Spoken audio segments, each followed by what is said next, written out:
Friends, welcome to Jaya's garden. நம்ம வீட்டில் மாடி தோட்டத்தில் பறித்த வெண்பூசணியில் ஒரு தயிர் பச்சடி வைக்க போகிறோங்க. இது சாம்பாருக்கு சூப்பர் காம்பினேஷனாக இருக்கும்.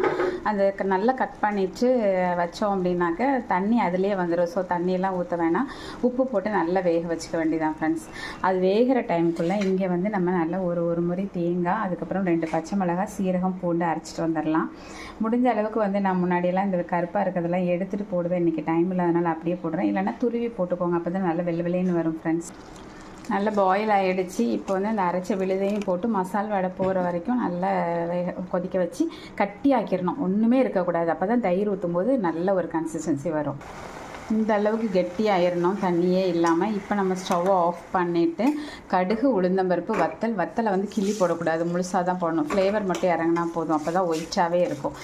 இப்போ நம்ம என்ன பண்ணோம்னா, அது ஆறுனதுக்கப்புறம் இங்கே பாருங்களேன், இந்த டம்ளருக்கு 2 டம்ளர் தண்ணி, புளிக்காத